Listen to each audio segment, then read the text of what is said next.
Excel PU college ಗುರುವಾಯಿನಕೆರೆ, ಕರ್ನಾಟಕದ number 1 PU college. Admissions open now.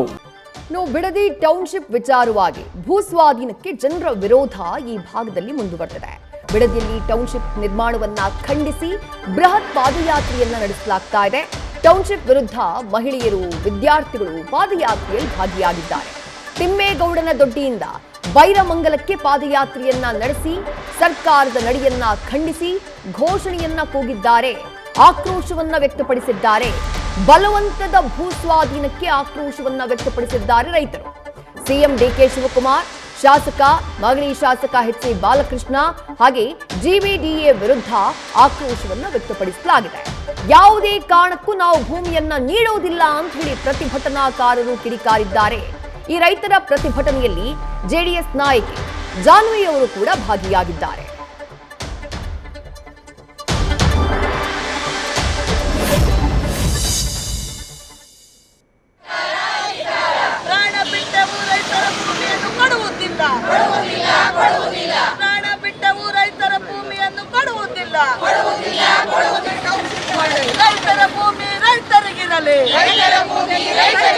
ರಾಜಕಾರಣಿಗಳ corporate ಕುಳಗಳ ಜಮೀನಿನಲ್ಲಿ township ಮಾಡಲಿ.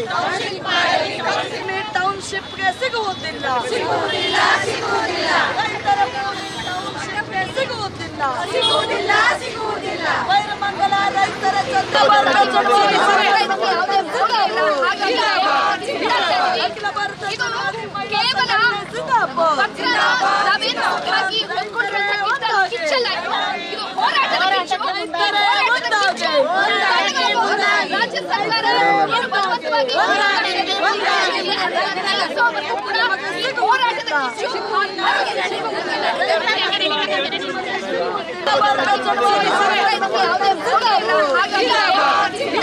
ಅಖಿಲ ಭಾರತ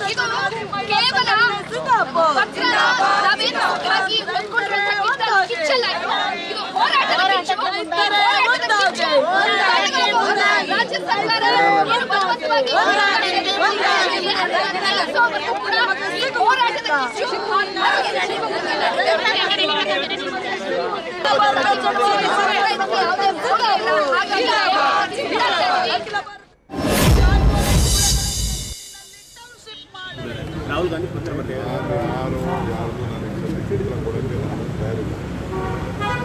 ಮಹಾರಾಷ್ಟ್ರ 80,000 ಎಕರೆ ಅಕ್ವಿಷನ್ ಮಾಡಿಬಿಟ್ಟು ಹೊಸ ಟೌನ್ ಮಾಡ್ತಾರೆ.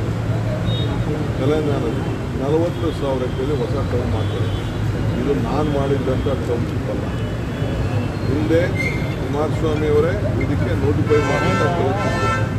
ಹಿಂದೆ BJP ಗೌರ್ಮೆಂಟಲ್ಲಿ 1,000 ಎಕರೆನ ಈಗ ಅಕ್ವಿಷನ್ ಮಾಡಿ ತಿರ್ಗಾ KDB ಕೊಟ್ಟರಲ್ಲ. ಬಿಡದಿ ಟೌನ್ಶಿಪ್ ಯಾರು ಮಾಡಿದ್ದು? ಬಿಡದಿಯಿಂದ ಇಂಡಸ್ಟ್ರಿಯಲ್ ಟೌನ್ ಯಾರು ಮಾಡಿದ್ದು? ಆರೋಳಿ ಇಂಡಸ್ಟ್ರಿಯಲ್ ಟೌನ್ ಯಾರು ಮಾಡಿದ್ದು? ಆ ಜಮೀನು ರೈತರು ಹೋಗಲಿಲ್ವಾ?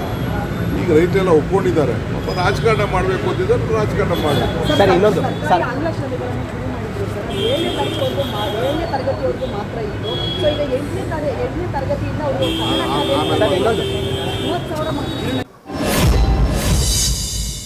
45ನೇ ದಿನಕ್ಕೆ 60 ದಿನಕ್ಕೆ ಇವತ್ತು ಎಲ್ರಿಗೂ ನಮಸ್ಕಾರ. ಇವತ್ತು ನಮ್ಮ ಬೈರಮಂಗಲ ಕರ್ಚಕಾರನಹಳ್ಳಿ ಪಂಚಾಯಿತಿಯ ರೈತರ ಹೋರಾಟದ 560ನೇ ದಿನ ಆಗಿದೆ. 460ನೇ ದಿನ ಆಗಿದೆ. ಇವತ್ತಿನ ಈ ಒಂದು ಪರಿಸ್ಥಿತಿಗೆ ಕಾರಣ ಆಗಿರೋದು ನಮ್ಮ ಇವತ್ತಿನ ನೂತನ CM ಆದಂಥ ನಮ್ಮ DK ಶಿವಕುಮಾರ್ ಸಾಹೇಬರು. ಅವರ ಹಠ ಇವತ್ತು ರೈತರನ್ನ ಬೀದಿಗೆ ತಂದು 460 ದಿನದಿಂದನೂ ಕೂಡ ಅವ್ರನ್ನ ಬೀದಿಲಿ ಕುಂಡಿಸುವಂಥ ಕೆಲಸಕ್ಕೆ ಕೈ ಹಾಕಿದ್ದಾರೆ. 460 ದಿನದಿಂದನೂ ಕೂತಿದ್ರು ಕೂಡ ಅವ್ರಿಗೆ ಯಾವುದೇ ರೀತಿ ಕನಿಕರ ಆಗ್ಬೋದು, ಕರುಣೆ ಆಗ್ಬೋದು ಇವತ್ತು ನಮ್ಮ ನೂತನ CM ಅವ್ರಿಗೆ ಇಲ್ಲ. ಏಕೆಂದರೆ ಒಬ್ಬ ರಾಜ್ಯದ ರಾಜನಾಗಿ ಪ್ರಜೆಗಳ ಒಂದು ಸುಖವನ್ನು ಬಯಸಬೇಕಾಗಿರೋದು ಒಬ್ಬ ಮುಖ್ಯಮಂತ್ರಿಯ ಆದ್ಯ ಕರ್ತವ್ಯ. ಆದರೆ ಇವರು ಅವರ ಹಠಕ್ಕೆ, ಅವರ ಒಂದು ಹಠ ಏನಿದೆ, ನಾನು ಸಾಧನೆ ಮಾಡಲೇಬೇಕು ಅನ್ನೋ ಒಂದು ಉದ್ದೇಶಕ್ಕೋಸ್ಕರ ಇವತ್ತು DK ಶಿವಕುಮಾರ್ ಸಾಹೇಬರು ಇವತ್ತು ರೈತರನ್ನ ಒಕ್ಕಲೆಬ್ಬಿರಿಸುವಂಥ ಕೆಲಸಕ್ಕೆ ಕೈ ಹಾಕಿದ್ದಾರೆ. ಇವತ್ತು ಏನು ಮೊದಲನೇದಾಗಿ ನನ್ನ ಮಾತು ಏನಂದರೆ, ಈ ಒಂದು ಹೋರಾಟಕ್ಕೆ ನಮ್ಮ ಎಲ್ಲ ಮಾಧ್ಯಮಗಳು 460 ದಿನದಿಂದನೂ ಕೂಡ ನಮ್ಮ ರೈತರ ಪರವಾಗಿ ನಿಂತಿರೋದು ನನಗೆ ತುಂಬ ನನ್ನ ಹೃದಯ ತುಂಬಿ ಅವರಿಗೆ ಧನ್ಯವಾದವನ್ನು ಅರ್ಪಿಸಬೇಕಾಗುತ್ತೆ. ಏಕೆಂದರೆ ಇವತ್ತು ಮಾಧ್ಯಮದವರಿಂದನೇ ಇವತ್ತು ಈ ಮಟ್ಟಕ್ಕೆ ಇವತ್ತು ನಮ್ಮ ಹೋರಾಟವನ್ನು ಹತ್ತಿಕ್ಕುವಂಥ ಕೆಲಸ, ಅಂದರೆ ಅವರಿಗೆ ರೈತರಿಗೆ ಒಂದು ಒಳ್ಳೆ ಸಪೋರ್ಟ್ ಕೊಡೋ ಕೆಲಸವನ್ನು ಮಾಧ್ಯಮ ಮಾಡ್ಕೊಬರ್ತಾ ಇದೆ. ಅವರಿಗೆ ಧನ್ಯವಾದನ ಹೇಳ್ತಾ, ಮೊದಲನೇದಾಗಿ ನಾವು ಡಿ.ಕೆ. ಶಿವಕುಮಾರ್ ಸಾಹೇಬ್ರಿಗೆ ಕೇಳೋದು ಒಂದೇ, ಸಾಹೇಬ್ರೆ ನಿಮ್ಮ AICT ಮಾಡ್ತೀನಿ ಅಂತ ಹೇಳಿ ತಾವೆಲ್ಲ ಘೋಷಣೆ ಮಾಡಿದ್ರಿ. ಇದೇ ನಮ್ಮ ರಾಜ್ಯಕ್ಕೆ AI ಕಂಪ್ನಿ ಒಂದು ಬಂತು ಒಂದು 6 ತಿಂಗಳು ಮುಂಚೆ. 1,30,000 ಕೋಟಿ ಇನ್ವೆಸ್ಟ್ಮೆಂಟ್ ಮಾಡ್ತೀವಿ ಅಂತ ಬಂದರು. ಅವರು ನೀವು ಒಂದೇ ಒಂದು ಮಾತು ಹೇಳಿದ್ರೆ ಇದ್ರೆ ಇರ್ರಿ ಹೋದ್ರೆ ಹೋಗ್ರಿ ಅನ್ನೋ ಒಂದೇ ಒಂದು ಮಾತಿಗೆ ಆಂಧ್ರ ಪ್ರದೇಶ ನಮ್ಮ ನಾಯ್ಡು ಅವ್ರ ಮಗ ಹದ್ದಾರಿಸ್ಕೊಂಡಂಗೆ ಆರಿಸ್ಕೊಂಡು ಹೊರಟೋದ್ರು ಆ AI. ನ್ಯೂಸ್ ಫಸ್ಟ್ ನಿರ್ಭೀತಿಯಿಂದ ನಿಮ್ಮ ಪರವಾಗಿ.